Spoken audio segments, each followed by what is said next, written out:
1. Back in 2014, I was hired to work on a cruise ship. I started off as a lowly restaurant steward, busting tables and mopping floors in the buffet. After a few months, I was promoted to back waiter and was moved to the main dining hall. I quickly caught on to the back waiter duties. My front waiter, Bert, took notice of my hard work. After a couple of weeks in my new position, Bert told me that it's only a matter of time before I get promoted to front waiter, and he wanted to start training me on how to be one. So he told me to shadow him when the next group of passengers were seated in our section, so I can observe how he did his front waiter duties. Unfortunately for us, the next group of passengers seated in our section was an eight-top of Karens. Bert and I welcomed them to the restaurant. They were friendly at first, and the head Karen, an older, heavier-set man, asked, "There's a show in the main theater we want to see that begins in about an hour. Is it possible for us to get our dinners, eat it, and get to the show on time?" To which Bert says, "Absolutely, depending on what you order." After looking on the menu, the Karens were ready to place their order, and 5 out of 8 of them wanted the New York steak, the one single menu item that took the longest to cook. Bert told them this, and that if they all wanted to order the New York steak, that there's no guarantee we can get them their dinners fast enough to eat and be able to get the show on time. Bert suggested alternative dishes that we could get out much quicker, but the Karens refused to change their orders. Bert read the order back to the Karens, and they all confirmed that it was correct. Bert handed me the ticket, and I ran back to the kitchen to assemble their meals. My first stop was the New York steak counter, and to my horror, there was a line a mile long of waiters waiting to drop off their tickets. Just so you know, this ship has a max capacity of about 3,500 passengers. The main dining hall seats nearly 1,000 people, and I have never seen the New York counter as busy as it was this night. It seemed like everyone and their mothers were ordering the New York steak. I would have to wait at least 20 minutes just to drop off my ticket, and God knows how long afterwards till the cook got to my ticket in order to cook them. With the wait time and juggling other tables Bert and I had to wait on in our section, I knew there was no chance the Karens can get their meals and make it to the show on time. So I rushed out to Bert, told him what the ETA was on the New York steaks, and that he needed to tell the Karens that they needed to change their order. Otherwise, they will miss their show. Bert relayed my message to them. He came back to me and said they still refused to change their order. Bert shrugged his shoulders and said, "Well, we did all that we could to try to convince them to change their order so they can make it to the show they wanted to see, but they refused to change it. So if they miss their show, they miss it, and it will be their fault." I did my best to get their meal as quickly as possible, while also waiting on the other tables in our section. Sure enough, the Karens missed the start of the show, and they were pissed. They demanded to speak to the restaurant manager. They fabricated multiple lies about the crappy service they received, saying that we were lazy, incompetent, purposely dragged our feet, and lied about how long they were really waiting for their meals. They said they were waiting over an hour since they got their appetizers, when it was only 50 minutes since they were seated in our section at most.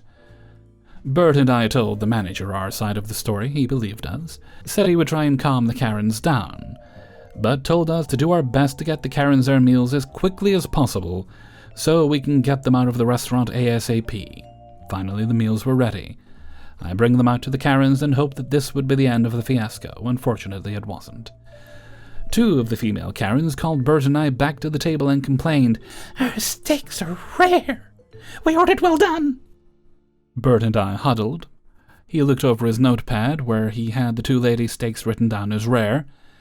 He asked me if I heard them say they wanted rare steaks when we took their order earlier on, and I nodded yes. Bert approached them and said, "Ladies, my back waiter and I both heard you 2 say you wanted rare steaks. I read the order back to you, and you both said that the order was correct."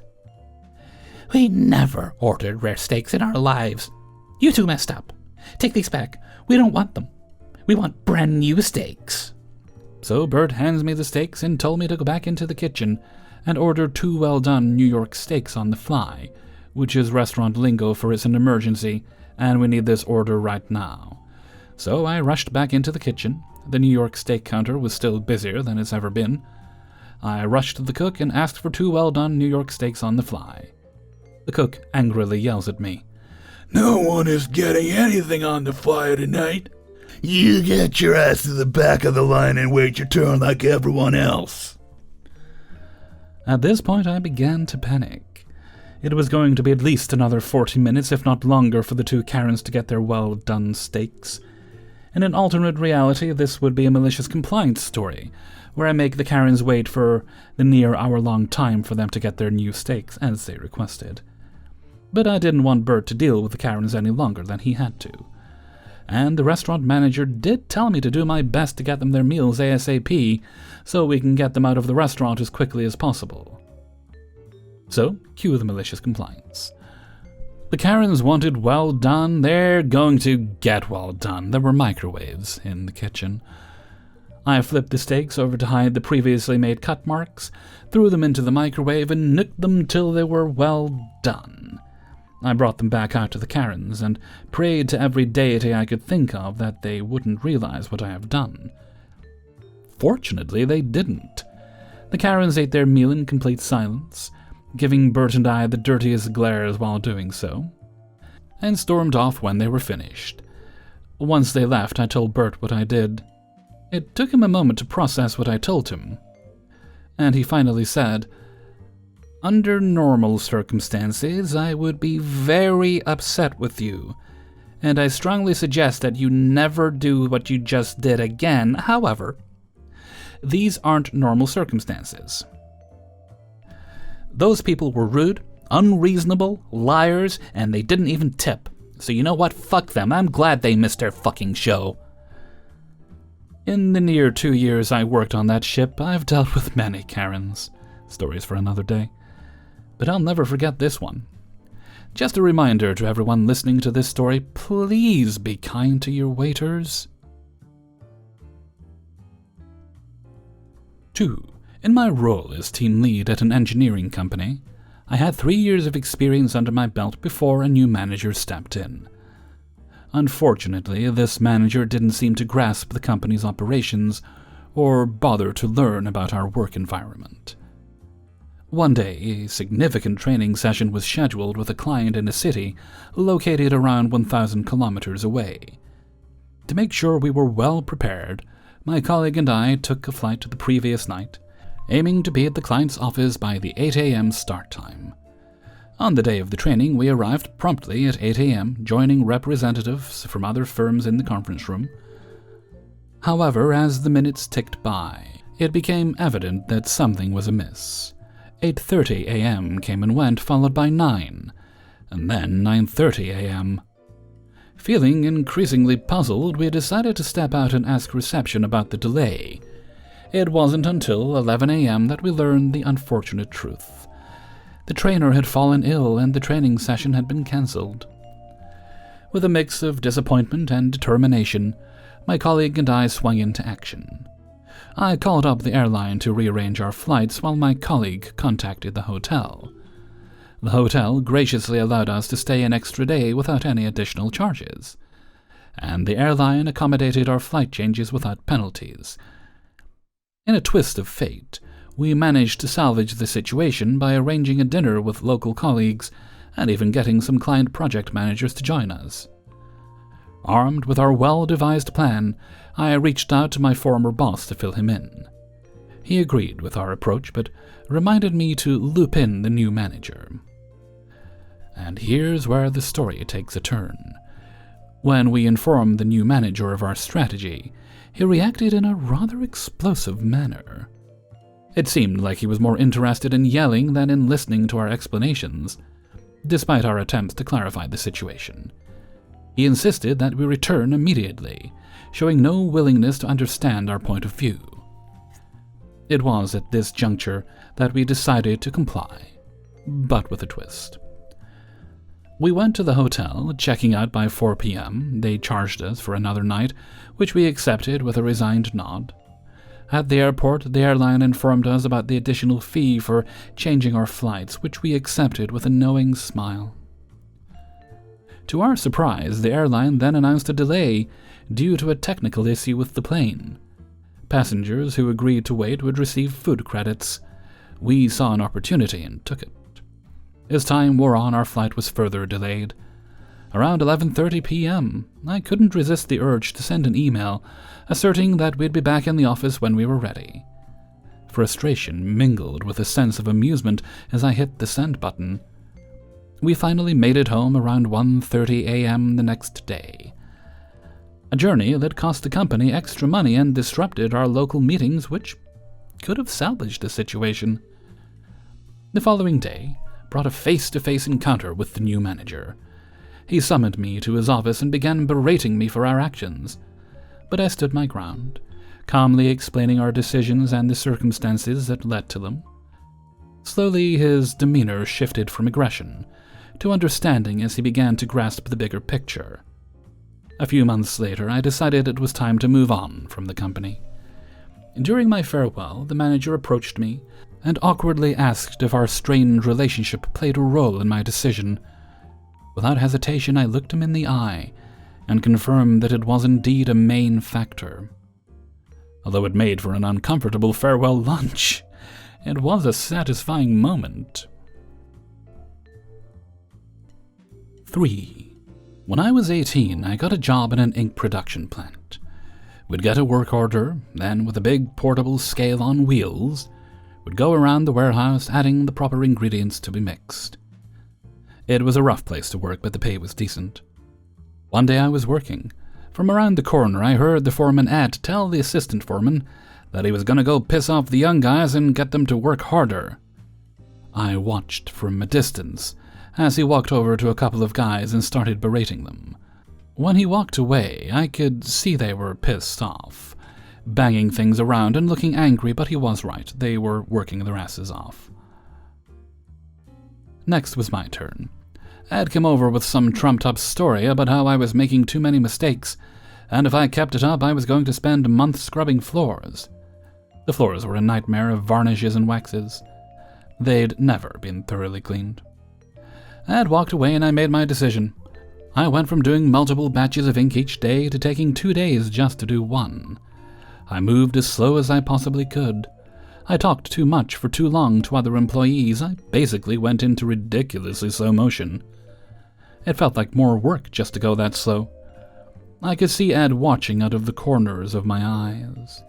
He made a comment to the assistant foreman, then shook his head and put his hands on his hips while looking at me from across the warehouse. I was enjoying that part. Finally, after 3 days of this, Ed came up to me with a deeply concerned look on his face, talking nicely this time. "Hey," he said, "you used to be one of my best production guys. What happened? You haven't finished more than one small batch in days." I was slow and deliberate with my response. I wanted to make sure he got the point. I replied, "I don't know, Ed. You said something the other day that really pissed me off, and it's bothered me ever since. I just can't get moving." Ed tried to keep his poker face, but I could see it register in his expression. He got the hint. His reply was epic, and I'll never forget it. He hesitated, then said, "Fuck, you're just not like these other guys. What's it gonna take to make you get back to work?" "I don't know. Just be cool."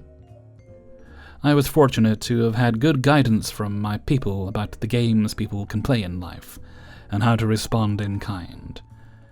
After that, Ed never gave me grief unless I deserved it, and never complained about my production again. 4. When I was 22, or 23, it's been a while, I was living in a Utah college town, and if you were single, you were living with roommates. Very few people lived on their own, mostly because it was just too expensive, but I think, subconsciously, all of the Mormons were waiting to get married. Nah. I was living in a 2-bedroom townhouse with 2 other ladies who shared the master bedroom, and I had the smaller bedroom. It was a really depressive time in my life as well, so if I wasn't working, I spent quite a bit of time in my room by myself. It was a lonely time. These two ladies, who were a few years younger if I remember, were friendly with the woman living next door, and while I did try to be part of the group, I was in such a dark place that I eventually retreated to the solitude I'd created. I never bothered them, was tidy, and even cooked from time to time for the house because it's something I enjoyed, but in the end, they did not like my solitary ways. When the lease was set to be renewed, they asked that I find another place to live. And that's when things went downhill. They became mean girls, accusatory, unkind. They tried to saddle me with all of the house bills, accused me of damage and stealing. I couldn't believe how quickly it all turned, and it added to my despair day after day. One day, roommate number 2 started screaming at me because she felt I'd disrespected their boyfriend. I stood there and took it because I was leaving soon for a new apartment where I was going to be the only tenant, but I was seething inside. After a day or two, I put my revenge plan in motion. They both worked at the same retail store and drove together, so there was a set of keys left behind. It was going to be a hot August day. First, I uncapped a permanent Sharpie marker and tucked it under a box that was under roommate number 1's bed. I imagined that it would slowly stain the carpet, unable to be removed. She would be held responsible for the damage. Small, but satisfying. Second, employed an oldie but goodie and cleaned the 2 toilets with their toothbrushes. I did run them through the dishwasher after, because I didn't want to physically hurt them. I just wanted to picture it in my mind and smile. Finally, I poured a large glass of whole milk and grabbed roommate number 2's car keys. Her car was parked in the sun. I opened the back door and slowly poured the glass of milk down the seatbelt hole in the middle of the seat. Have you ever smelled spoiled milk?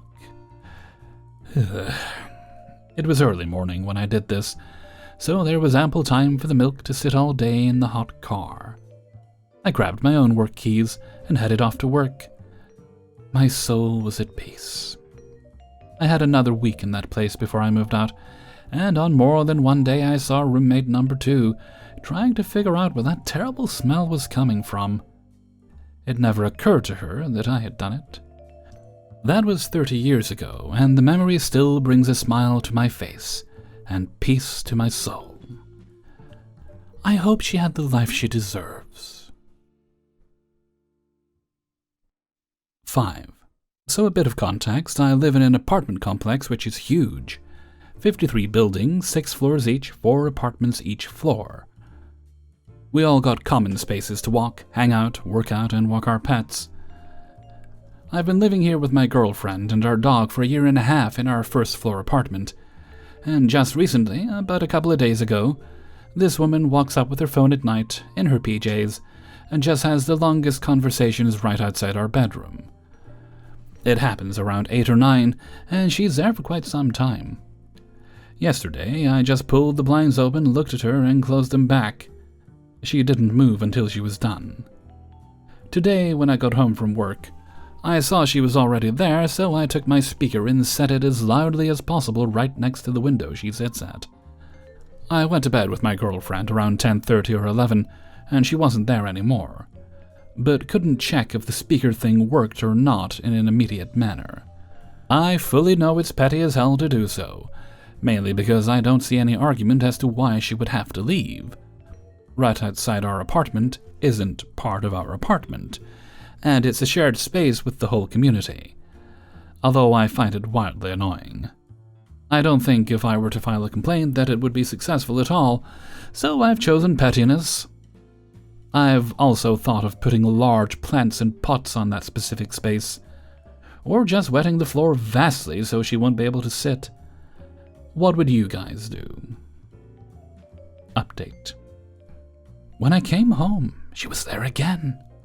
I walked up to her and said, "Excuse me. Hi. Would you mind moving your conversation, please?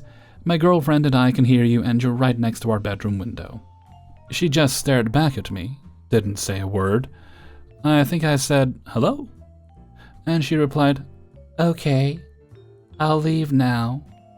To which I said thank you, smiled, and happily went home to tell my girlfriend about it. A couple of minutes later, heard something, and lo and behold, she hadn't moved an inch.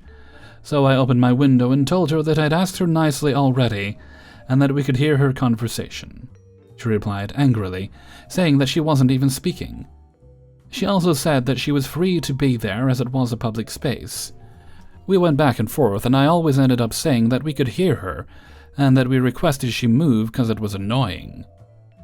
She then turned her head away from me and appeared to be crying.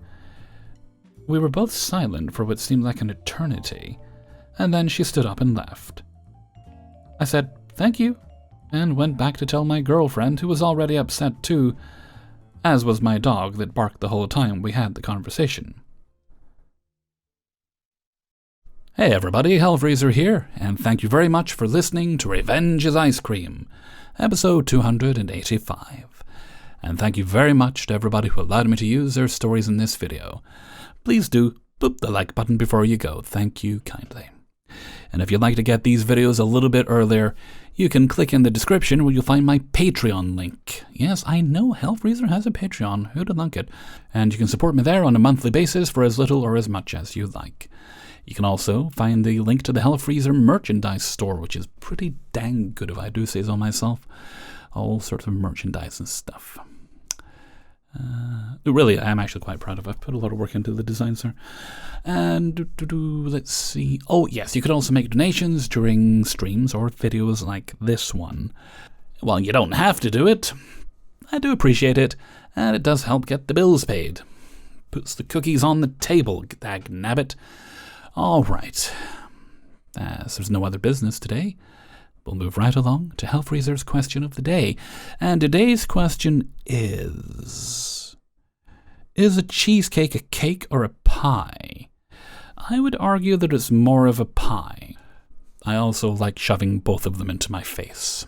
I've actually been having a craving for cheesecake for days. I'm trying to be a good boy, I'm trying to be strong, but it's like, oh no, you could get one as a treat. It's like, no. Well, maybe you could just buy some. See, the thing is, I rebel at the idea of buying just slices of cheesecake, because for just a small amount more, you can get the whole thing. I like cheesecake is what I'm saying. Please do let me know what you think in a comment below. And with that, I'm going to head off for now. So until next time, thank you very much for listening, and take very good care of yourselves.